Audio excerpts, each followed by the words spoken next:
Vous souhaitez assurer votre avenir professionnel dans le secteur du marketing commercial et de l'expérience client ? À Saint-Dizier, Optima Business School dispense un bachelor fait pour vous. La pratique est au centre de notre apprentissage grâce à des intervenants hautement qualifiés. Plus d'informations au 06 80 40 38 13. Spécialiste dans la vente et la pose de carrelage depuis plus de 40 ans, l'entreprise Pémal à Chardognes vous accompagne dans vos projets de rénovation et de construction en Meuse, en Marne et en Haute-Marne. Situé à 5 minutes de Bar-le-Duc, venez visiter leur showroom du lundi au vendredi. Nos établissements Lestic et le collège Don Bosco vous ouvrent ses portes. Le 5 mars prochain, nos enseignants et nos élèves vous feront découvrir les formations dispensées du collège au BTS, mais aussi toutes nos infrastructures comme l'internat et autres installations pédagogiques. Rencontrons-nous samedi 5 mars, 1 bis rue du Maréchal de Lattre de Tassigny à Saint-Dizier. L'industrie ouvre ses portes et recrute à Saint-Dizier. Du CAP à la licence, trouvez l'offre d'apprentissage qui vous correspond au pôle formation UIMM Champagne-Ardenne.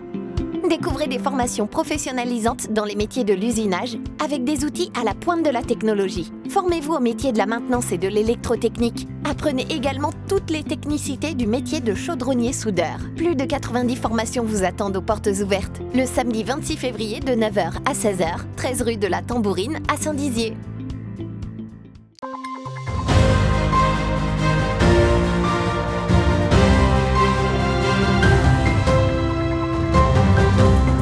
La Meuse et la Haute-Marne se préparent à conquérir Paris lors du Salon international de l'agriculture qui débute le 26 février prochain. Bonsoir à tous et bienvenue dans votre 15 minutes info de ce lundi 21 février. Je suis ravi de vous retrouver pour cette nouvelle semaine et tout de suite les autres titres de l'actualité. Un important incendie s'est déclaré hier à Saint-Dizier dans l'ancien hôtel Formule 1. Plus de 80 personnes ont été relogées. Savez-vous ce qu'est la différence entre hibernation et hivernation ? On vous explique ça à la toute fin de cette édition. Et voilà pour les titres. Dans quelques jours, le Salon international de l'agriculture sera de nouveau ouvert. Malheureusement, l'année dernière, celui-ci n'avait pas pu avoir lieu en raison de la crise sanitaire. Mais cette année, les producteurs et les éleveurs sont plus que contents de retourner à la capitale pour mettre en avant leur savoir-faire local. La Meuse et la Haute-Marne seront bien évidemment présentes. Un reportage de Lina Tran et Julien Voirin. Dans 5 jours débutera le Salon international de l'agriculture à Paris.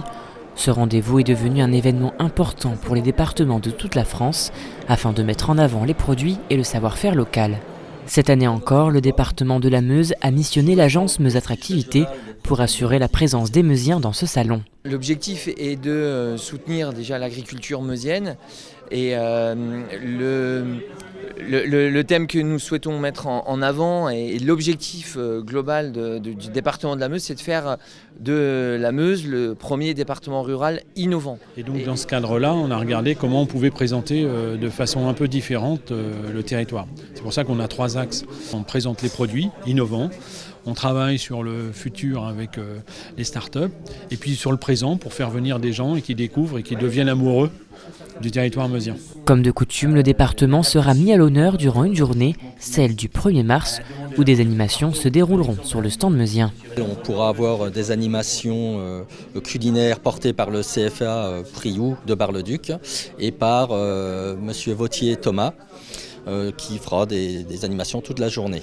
Nous avons prévu d'aller visiter les producteurs et les éleveurs particulièrement meusiens qui seront présents donc en élevage. Et donc on aura une délégation qui ira faire le tour de ces différents producteurs pour enfin se retrouver sur le stand et boire le verre de l'amitié comme de bien entendu. Le département de la Haute-Marne sera également présent pour la 3e année consécutive. Pour l'occasion, 26 producteurs locaux investiront le stand rose à l'image de la Haute-Marne. Nous sommes prêts pour cette nouvelle édition du Salon international de l'agriculture. On va montrer ce qu'on a de plus beau en Haute-Marne, les questions de ruralité, tous ces producteurs, toutes ces belles initiatives. Voilà, en tout cas, la Haute-Marne respire et inspire sera bien présente dans les couloirs du Salon. Le département haut-marnais aura aussi sa journée dédiée, celle du 2 mars. Plusieurs moments conviviaux seront proposés pour les visiteurs afin de mettre un réel coup de projecteur sur le département. Ce dimanche matin, vers 2h, un incendie s'est déclaré dans l'ancien hôtel Formule 1, devenu depuis 2020 un centre d'accueil pour demandeurs d'asile. Au total, plus de 80 personnes ont dû être relogées d'urgence. La protection civile a été appelée en renfort. Un reportage de James Beaurepaire. Dans la nuit de samedi à dimanche vers 2h du matin, un incendie s'est déclaré dans l'ancien hôtel Formule 1 de Saint-Dizier, devenu depuis 2020 un centre d'accueil pour demandeurs d'asile. Le feu est démarré au premier étage qu'on voit derrière, dans une salle d'eau, une douche. Donc voilà, on ne connaît pas l'origine de l'incendie, donc là pour le coup l'enquête est en cours. Rapidement, les sapeurs-pompiers de Saint-Dizier et de Béthencourt-la-Ferrée sont intervenus sur les lieux afin d'éteindre les flammes. Les 84 résidents ont été évacués et relogés temporairement dans ce centre d'hébergement d'urgence. À partir de 4h30 du matin, on a été une dizaine de bénévoles à être mobilisés. On a été énormément aidés par la Banque alimentaire de Saint-Dizier pour pouvoir avoir des denrées alimentaires à partir de 4h30. Nous, notre mission, c'était de pouvoir les reloger temporairement en attendant que justement les autorités de l'État puissent retrouver une solution pour pouvoir trouver un hébergement plus adapté. Dans l'après-midi, 52 sinistrés seront relogés dans un hôtel à Saint-Dizier, tandis que les 32 autres iront dans un autre centre d'hébergement situé à Vitry-le-François. Fort heureusement, aucun blessé n'est à déplorer. Pour le moment, l'établissement est sous scellé. Une enquête permettra de déterminer les causes de l'incendie. Et passons à présent au chiffre du jour qui est de 39. En effet, 39 nouvelles communes seront fibrées dans le pays Vitria. La ville de Vitry-le-François, qui concentre 9523 prises, sera l'une des dernières communes à être équipée. Le coût du projet initié par la région Grand Est est de 1,3 milliard d'euros et devrait s'achever en 2023. Savez-vous la différence entre hibernation et hivernation, deux métabolismes différents pour ces animaux? On vous explique tout ça dans ce reportage d'Alison Godefroy.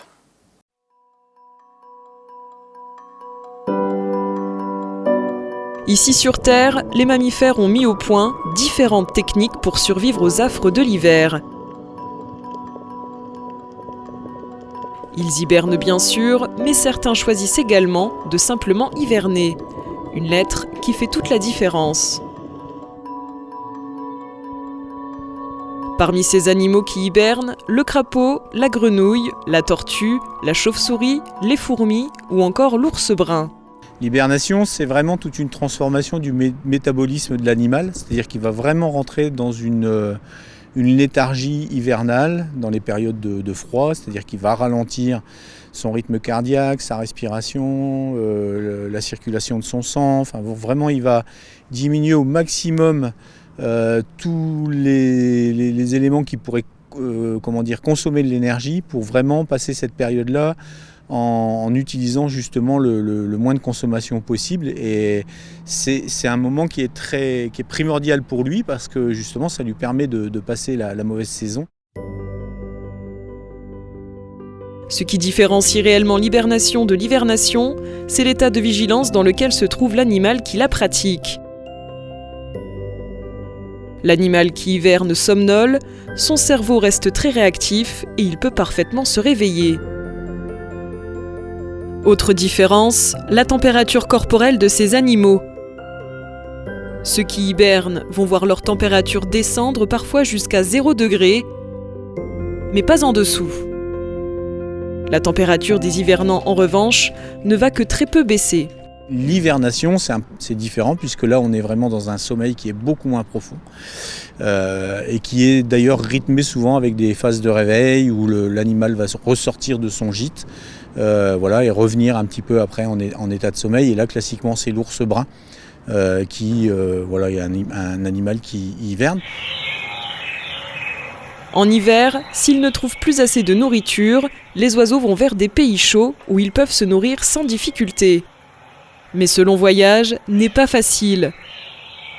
Il faut franchir des montagnes, survoler des océans, et certains oiseaux partent en migration, mais n'en reviennent pas vivants. Aujourd'hui, on est dans des paysages qui sont très encombrés par des pylônes électriques, par des fils électriques, par des éoliennes aujourd'hui. Donc quand il y a des migrations qui se font en mauvaises conditions de vol, donc la migration reste quand même un voyage qui est assez périlleux, et donc il vaut mieux effectivement ne pas déranger les espèces pendant cette période post-migration pour qu'elles puissent effectuer leur parcours de la meilleure manière qui soit. Le réchauffement climatique se caractérise par une hausse des températures moyennes et modifie durablement les équilibres météorologiques, mais aussi les écosystèmes. Certains oiseaux, comme la grue, migrent un mois plus tôt. Le réchauffement climatique fait que les sites de nidification aujourd'hui, il y a beaucoup de phénomènes d'assèchement et la grue niche au sol. Elle niche au sol dans des endroits qui sont très marécageux pour éviter la prédation et quand c'est asséché, elles sont beaucoup plus sensibles à la prédation, donc il y a beaucoup plus de mortalité chez les jeunes. Si je prends un autre exemple, par exemple les hirondelles, elles font coïncider leur venue sur notre territoire avec la période où elles vont trouver des insectes. Si elles migrent trop tôt, parce que le réchauffement climatique les amène à migrer trop tôt, elles vont arriver sur nos secteurs à nous, à des moments où elles ne vont pas trouver de ressources. Donc ça va être très très problématique pour eux. Au fil du temps, la hausse des températures bouleverse les conditions climatiques et perturbe l'équilibre naturel habituel. Cette situation présente de nombreux risques pour les êtres humains, comme pour toutes les autres formes de vie sur Terre.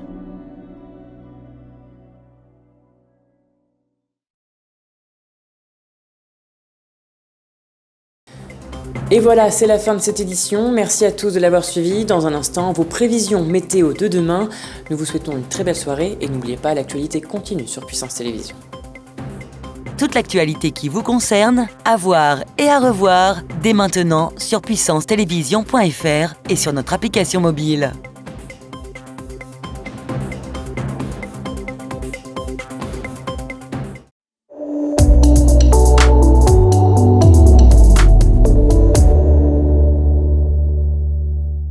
Bonsoir à tous. Demain, le ciel sera très nuageux sur les 2/3 nord du pays avec un vent modéré. Le sud-est restera dégagé sous l'effet du Mistral. On attendra du soleil à Nice et à Bastia.